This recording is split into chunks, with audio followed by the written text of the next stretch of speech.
Hello, welcome back to my channel. If you're new here, my name is Mary, and today's video is going to be my mid-year book freakout tag. So I try to do this video every year around the midpoint in the year. Today is actually the last day of June, which it pretty much puts it at exactly the midpoint of the year. I don't know when you're gonna see this video.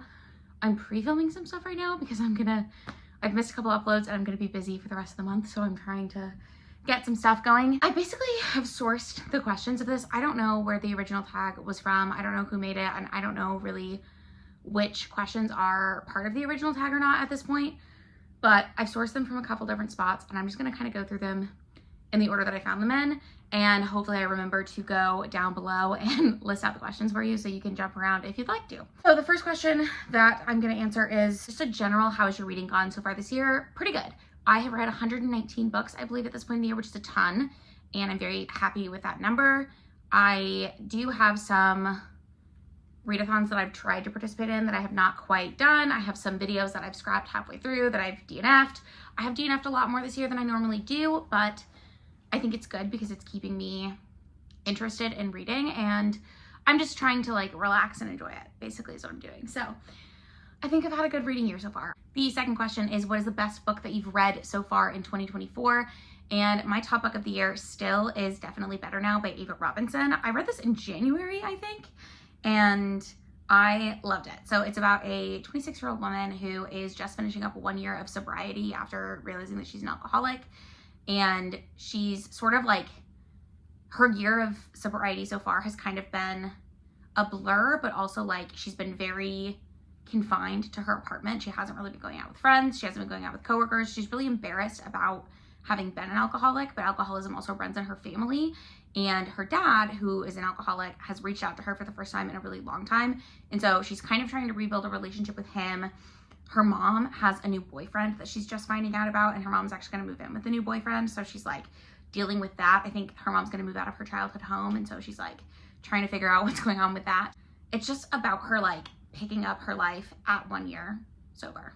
Second question is, what is the best book that you've reread so far this year? And I'm actually excited because this year I have reread a few things, and I think the best thing that I've reread so far is Social Creature by Tara Isabella Burton. This is a retelling of The Talented Mr. Ripley, and I love this book. So I talked about it in a recent vlog that I did, so I will link that for you. But this is a like story of female toxic friendship set in New York City with all the glitz and the glam. You have one character, Louise, who is a struggling writer and approaching her 30s, and she's really just like not as successful as she wanted to be at this point.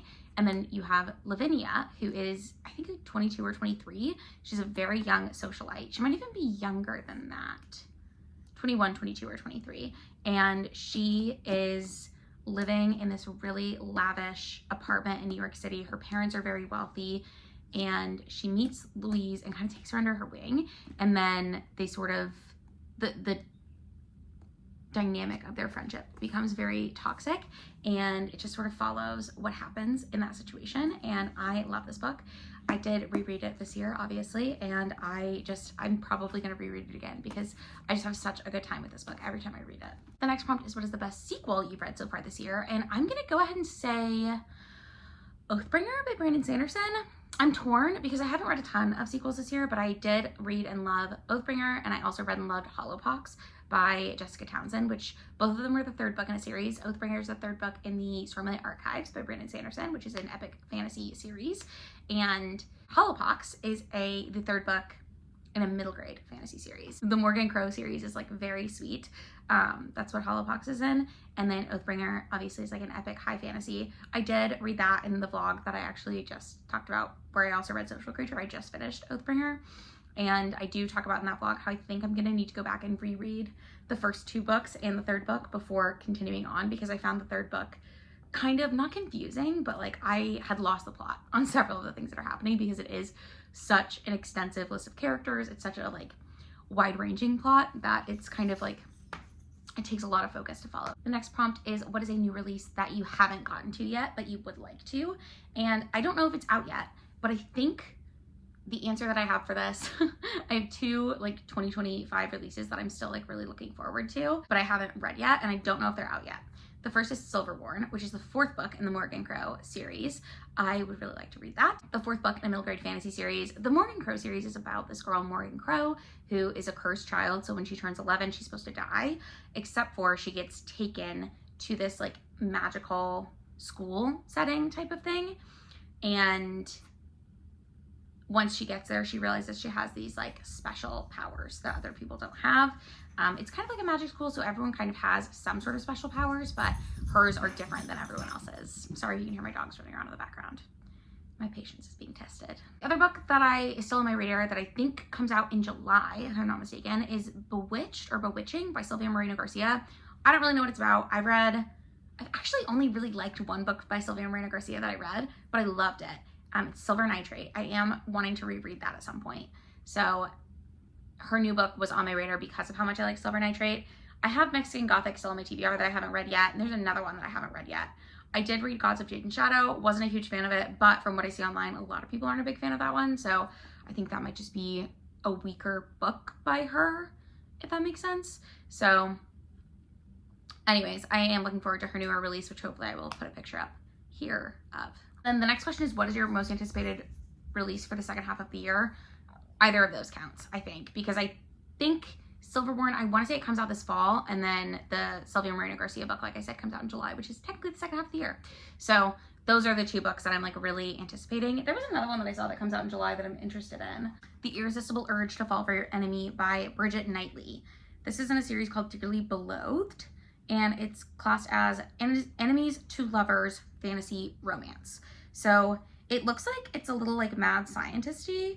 It says it's the first in a slow burn enemies to lovers romantic duology featuring a scholarly healer and a gentleman assassin set in an exquisite fantasy world perfect for fans of The Love Hypothesis and Emily Wilde's Encyclopedia of Fairies. I do love The Love Hypothesis. I've not read Emily Wilde's Encyclopedia of Fairies, so I'm not sure. I've talked about this before on this channel if you're not new here.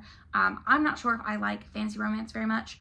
I tend to, when I read fantasy romances, either feel like it doesn't focus enough on the romance, or I feel like there's too much going on with the heavy focus on the romance and the heavy focus on the external plot, if that makes sense.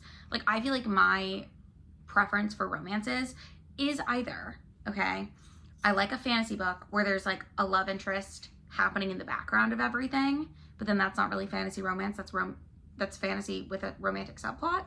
I do like that, particularly when that is very slow burn. And I also like my romance books to have a little bit of other plot happening, but I want the main plot to be the romance. So I find for myself with a lot of fantasy romance that I've tried to read and sci-fi romance that I've tried to read that the external plot is too heavy. And then I want more of the romance in that, because I'm like, the whole reason I'm reading this is for the romance. Alternatively, I want there to either be a big fantasy plot with a sprinkling of like a romantic undertone, or I want it to be a romance book, is what I found for myself. Does that make sense? I've tried to explain that like 3 different ways now, and I don't know if you understand what I'm saying. Hopefully you do. If you have like recommendations for me, like, okay, so I'm about to read the second book in the Six of Crows duology, and I really like, I'm not gonna remember the characters' names, Inej, I think, and Kaz, maybe? If those aren't the people who I'm thinking of, then I apologize. But I believe it's those two. I like the tension that's building in their relationship. And if they kiss by the end, I will be pleased. Even if, well, if they don't kiss, I'm going to be kind of annoyed. But I don't think they will, actually. So anyways, that's the kind of thing that I like. Conversely, in Shadow and Bone, I liked the first book with all the romantic tension building between the characters. And then the second and third books, I was not interested in the romance at all anymore, and kind of wished that one of the characters would die so that it would go away. So that's what I mean. If you know what I mean, then you know what I mean. If you don't, then I don't know. The next question is, what is the worst book that you've read so far this year? Let me see. I didn't have that on my list. I had most disappointing on the original list of questions that I was looking at. The book that I've given the lowest rating so far this year was All the Colors of the Dark by Chris Whitaker. It's the worst book that I read this year by a long shot. and it is also the most disappointing book that I've read in a very long time. It is a mystery thriller. It's like a literary mystery thriller. It's supposed to be set in Missouri, which I live in Missouri. The author is from England, and he writes the book in British English, which drives me absolutely insane. Why couldn't he have had an editor in this country that would look at it and be like, hey, this doesn't make any sense in the US? I don't know, but that's baffling and frustrating for me. Anywho, it's also like, so the plot of the movie, or the book, sorry, they are making a movie, and I would be interested to see the movie because I feel like it might work better as a movie. But the plot of the book is that there's this guy who, when he's a kid, he gets kidnapped, and when he's kidnapped, he's held in this basement for a certain number of months, I think, and in the basement with him is another girl, and he thinks that he's in love with this girl because they've been kidnapped together, and he gets released and she never does, so he spends the rest of his life kind of looking for her, and it's boring.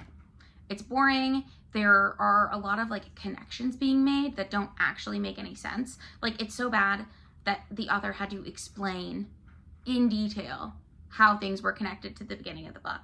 And I also had to look up things to be like, what the fuck does that mean? And I just really didn't like it. It was really not for me. I found it very frustrating to read, and I didn't like it. So that's going to be my answer for both of those. Another prompt that I saw someone do was, what is your favorite nonfiction book that you've read this year? I wish I had put this before worst and most disappointing books, but my favorite nonfiction book that I've read this year, I think, is going to be Say Nothing by Patrick Radden Keefe, which I do own, so hold on. This book, I've talked about this kind of a lot too, so I won't go too far into it. I still haven't watched the Hulu adaptation, but I still would like to. This is about the murder of G. McConville, and also a larger look at the NRA's activities in Northern Ireland in the 70s. Hi, I'm editing this video and I just realized I said the NRA. I meant the IRA, obviously. But anyways, it was gonna bother me if I didn't say something. Okay, bye. The 60s, 70s, and 80s, really. Also through the lens of this one disappearance. This book is like really intense, but I loved it. And I feel like I learned a lot from it. The next prompt that I'm gonna talk about is, what is the biggest surprise or the most surprising book that you've read so far this year? I am torn between Hurricane Season by Fernanda Melchor and Lights Out by Nevessa Allen. And they're surprising in different ways, okay? So I previously had not really read any dark romance. I wasn't sure if I was gonna be into that. Lights Out is a stalker romance. So the premise is there's this girl who's a nurse, and she watches, I think they're on Instagram, but like basically little Instagram reels of this hot guy in a mask who she thinks is hot, and he wears a mask, and she's really into him. And then at the beginning of the book, she sends a screenshot of one of his videos to the guy that she was hooking up with and says like, hey, we should try this out or something. And he's basically like, unfortunately, I have a girlfriend now. Like, it had been a while since they hooked up, and he was like, I'm seeing someone, so no thanks. And, you know, he then shows the screenshot to his roommate, and his roommate is actually the guy in the video. But I think the roommate doesn't know that, and the guy in the video is like, oh, the guy in the video / the roommate. It's like, oh, she likes me, And so then he breaks into her house and films a video inside her house, and then they sort of like, she sees the video that's filmed inside her house. She thinks it's really hot, but then she's also like kind of freaked out by it. So she wants to find out where this guy is. And she knows that the guy she used to hook up with, his roommate, is really into tech. And so she calls the roommate, who was the guy in the mask. Am I explaining this well? It's not a spoiler. But anyways, it becomes a thing. And I really liked that book. I enjoyed it much more than I expected to. And there's a sequel that I'm very excited to read. Hurricane Season is a literary fiction book it's set in Mexico. It's about the death of a village witch, and each perspective you get, you learn more about the witch, you learn more about what happened to her, and you learn more about the people in this village. And it's very violent and very depraved, which are things that I did not think I would like. And in general, I don't like. But something about it, like the way that the story was told, to where like each perspective you get, it's like peeling back another layer of what's happening. And I really enjoyed that. I had a great time with that book too. The next question is, who is your favorite new author of the year? It can either be a debut author that you've read or just a new to you author. I technically read the first book by this author in December of last year, but I'm counting it. It's Sophie Irwin. So I read 2 books in the same series by her. She writes the books that I'm talking about are no smut, Regency romances, like very sweet, kisses only Regency romances. And the first one is A Lady's Guide to Fortune Hunting, and then the one that I read this year in January was A Lady's Guide to Scandal. I almost forgot what it was called. I loved both of these books. I thought they were fantastic. I loved the main characters.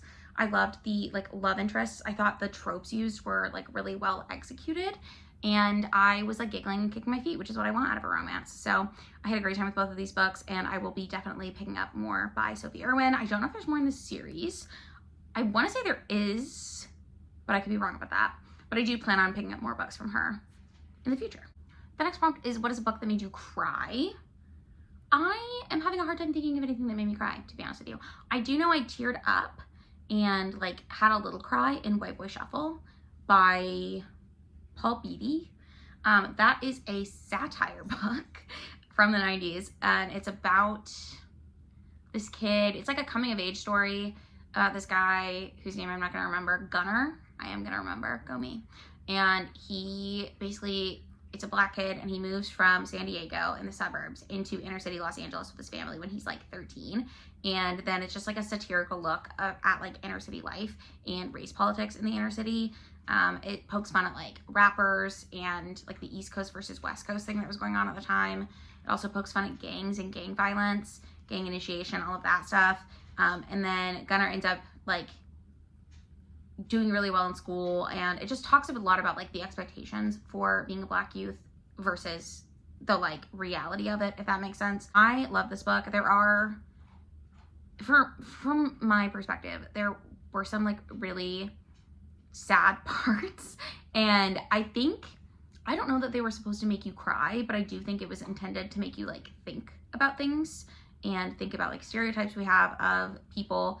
Again, like I wasn't a teenager in 1996 or 7 when this came out. I was a baby, so like there are some parts of it that I think are a little over my head, or more like from my point of view like a historical context rather than like a lived experience thing. But like it talks about the Rodney King riots, which I don't really know a ton about, right? I know like from history, but not from like pop culture, if that makes sense. So anyways, I really love that book, and I would highly recommend it. Yeah, that's the one I'm gonna say for like cried, because I'm trying to think of, I'm looking through these and I don't know that I cried in anything. Like there are a couple books on here that I know were supposed to make me cry. Like I read Sunrise on the Reaping, I didn't cry. I read Remarkably Bright Creatures and I didn't cry. I don't know if any of these made me cry, to be honest. Yeah, that's my best answer right now off the top of my head. I don't know why I can't think of anything else that might have made me cry, but I don't think anything really did. I feel like there is something that did make me cry, but I'm escaping what it is right now. The next prompt is, what is the most beautiful book that you've bought this year? My answer for this is going to be Deep End by Ali Hazelwood, purely because I've never owned a book with sprayed edges before, and I really like the end pages. Love. This book has gotten very mixed reviews. I loved it. It really worked for me. Your mileage may vary. It's a sports romance for college kids, and you're following Scarlett, who is a diver at Stanford, and Lucas is a swimmer. And at the beginning of the book, Lucas has a girlfriend that he breaks up with that breaks up with him because he is into BDSM and kink stuff, and she is not, and she feels like it's unfair to him that he doesn't get to explore that with her. And also, I think she's just not that into him anymore. It's like, they've been together since they were teenagers, so I think part of it also is just like, they've outgrown each other and they're still really good friends, but they're just not really like, they're realizing that they're not soulmates, if that makes sense. I don't know. And then he meets Scarlett, or gets introduced to Scarlett by this girl, and for some reason Scarlett has told people that she is also into the same kink stuff that he is into, and so they drop a contract and decide to do like kinky things together. The main complaints that I've seen about this book are that people don't think that they do enough kinky stuff. Maybe that was a pro for me. I don't know. But people are right, like it's not like super, I think actually, this is neither here nor there, but I think a lot of people when they think BDSM think things like bondage, and it's a dom-sub relationship. It's not like a bondage relationship. So I think that's part of what people don't like. Anyways, I'm just gonna throw that out there. It doesn't have to be bondage to be BDSM or to be like a dominant thing. But the whole premise is that Scarlett wants someone who will tell her what to do, and Lucas wants someone to boss around. So that's what they do. Your mileage may vary. I don't know. I loved it. So I hope you like it if you read it. There are a lot of questions about like end of the year plans on these things. I'm kind of just going with vibes right now. So one of the questions is like, what are things you must read before the end of the year? I don't know. I'd like to read more of the books that I talked about in my like most anticipated books for this year. I don't even remember what I said in that, but I'm assuming there's some of those that I haven't read yet that I would probably like to get to. This is not a hard launch, but I am attempting to do the hardest reading challenge I'll ever do, round 2, in the next calendar or the next 12 months. So it starts, I think, on July 7th and then it ends on July 6th of next year. So, I mean, I'm gonna try. I don't know how much of it I'm gonna get done, but there's like hundreds of prompts on there. So I would like to get a good start on that, but I don't know exactly what I'm gonna be reading for that yet. I'm just sort of going off of vibes. I have been consistently failing at readathons that I've been trying to do, so that sucks. But yeah, I don't really have anything that I like must read before the end of the year. I'm giving up on that. The next question is, what is your favorite video that you've made so far this year? Couldn't tell you. Have I even liked any of my videos this year? I don't know. I like vlogging. I like getting back into that. Let me look. Hold on. I feel like that's kind of a lame answer. I feel like I really have not made any like good like videos that I'm so into this year. I really like the Spinner Wheel Chooses My Day vlog. That was really fun. I had a good time with that. I'm proud of myself for doing some standalone reviews. Like I reviewed The Charlie Method, which I loved. I reviewed A Sea of Unspoken Things. I also loved. Those are both new releases. I think I reviewed Deep End too, didn't I? Maybe not. I reviewed Beautiful Ugly. Meh, that one was fine. I really like my vlog when I was abroad, but that's mostly because I was on vacation and that was fun for me. And I think the highest and lowest rated genre thing is fun. I'm gonna try to think of more things that I can do with that. But yeah, I don't know. I don't think I've had a ton of like standout videos this year, unfortunately, but it kind of is what it is. Like, I don't hate the videos that I'm putting out. I just feel like I haven't put out anything that's like super exciting for me. So that's one of the things. I'm kind of in like a lull of video production. Like, for example, one of the videos that I always think about that I really, really loved doing was my Artful Dodger read-alike vlog, where I read books that had been recommended to people who were fans of the Artful Dodger. But I think why I liked that so much is because I was hyperfixated on the Artful Dodger when I was reading those books. And so it just really scratched an itch in my brain. I need to find something else like that. But anyways, right now I'm having fun trying to come up with reading vlogs. I'm having fun rereading things. So I think if I'm enjoying what I'm reading, the content comes from that. That was a really long-winded answer, but that's my answer. There's a couple other video questions. One is, which video did you think would flop but did well? Girl, I don't know. A weird horror vlog where I read Night Bitch and that Scott Hawkins book did really well compared to my other things, but I'm pretty sure it's because I talk about the Karen Reid trial in that. Like, that's what I think did it. Because that was like a hot button topic at the time. So anyways, I don't know. These I really thought would like flop, but none of them did like super great. Yeah, like book hauls always do pretty well. I'm pretty standard getting 30 to 40 views. 30 to 50, I'll be generous. But a lot of videos that I do don't even do that well. So it just kind of is what it is. I don't know. Are there any upcoming videos that you're excited to make?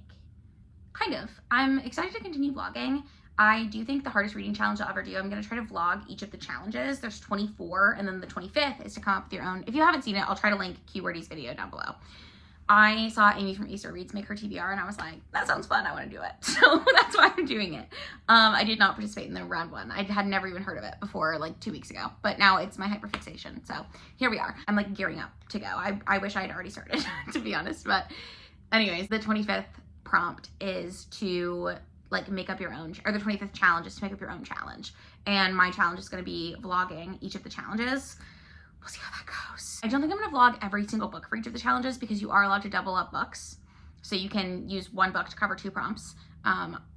From my read, That was not a rule last year, but you can do it this year for any of the prompts. So that's how I'm doing it. And if I'm wrong, don't tell me, because that's how I feel like I have to do it. So like, for example, one of the prompts is to read a book with 100 to 199 pages, a book with 200 to 299 pages, etc., all the way up to 700 plus pages. So it's 7 books at each different page level. But if you read a book that's 300 pages, it'll go in that spot, but it'll also, if it's like the first book in a series, it can go in the series stacker spot. I hope this makes sense. Like, you can double up. So if I do a vlog where I'm reading all the way through the series stackers, like I'm reading my standalone, my duology, my trilogy, and my quartet, that's one of the prompts. If I'm doing that, and then I go back to one that all of those books fit another prompt for, I would just say, I already read this and it covers this prompt. I feel like that was like the most confusing category I could have picked, because there's also like cover colors. Anyways, it doesn't matter. So that's that. I am looking forward to those videos though. I think they will be fun, and I feel like they might do well because I think the hardest reading challenge I'll ever do is pretty popular on BookTube, and I'm thinking that maybe people, when they search, it's like Her Kid is what people call it. I think when they search that, they might find vlogs related to it. I don't know. I think I've decided at this point I don't do this video for views. So it is what it is. The last one is any channel goals for the end of the year. I would like to continue posting consistently. I say continue as if I did not just take 2 weeks off. So yeah, that's my goal. I want to have 2 videos a week for the rest of the year. I don't know. That's what I want to do. I think it's doable for me. So anyways, that is the mid-year book freakout tag that I'm doing this year. Let me know in the comments down below the answers to these questions if you don't want to make your own video. Also, tag me in your video or link your video if you want. I have seen some people like shout out their favorite creators. I feel like I talk about my favorite creators a lot, but I will shout out some people. I love Amy from Acer Reads. Her videos are so creative and so fun. I'm a sucker for Becca in the Books as well. I do like Becca in the Books' videos. I really enjoy her series where she's reading down her shelves. I cannot remember what shelf it or scrap it is what she calls it. A bunch of people have that series now, and I'm not complaining. I love it. I think it's so fun. I like the vlogs from Olivia Reads a Latte. I don't always watch her vlogs super closely, but I do. She makes like 1 to 2 hour long videos, and I like to listen to them in the background. What can I say? I like Katie Colson a lot. She hasn't been posting super regularly, but I do tend to think her videos are pretty good. Do we have anyone else who's not super famous that I could talk about? This person has a lot of subscribers, but Jessica from Peace Love Books, love. Also, The Book Refuge, Jen from The Book Refuge. They're romance dedicated channels, and I've been getting more into romance recently, so I love that for me. Who else we got here that's not super? Oh, Beckle Books. She's Australian. She's super fun. I think she's having a baby soon, so I don't know how consistent she's going to be once she gives birth, but I really like her videos. She does a lot of vlogs. Clumsy Charlotte is another one of my favorites. Where is she living? I can't remember. Belgium? She's going to watch this and be like, no. She might be Swedish, actually. I think she's Swedish because she likes Frederick Bachman, and I think they're from the same place, and I think he's Swedish. Sorry if I'm wrong. Sorry. And then Monty from Monty Reading with Monty. Monty Reads. What is your what is the name of your channel? It doesn't matter. She's Uruguayan. So all of these people I will link below. Those are some of my favorite booktubers. I tried to list some smaller ones in there. I know some of the ones I listed are like really, really popular, but yeah, I don't know. If you have a favorite booktube channel that I did not mention, leave it in the comments down below. I would love to watch them. If you have a booktube channel, leave it in the comments down below. I would love to watch you. And that's gonna be it for this video. Thank you so much for watching. If you enjoyed it, give it a thumbs up. If you would like to, you can subscribe to my channel. I do try to post 2 videos every week. We'll see how that goes. And I will see you in another one very soon.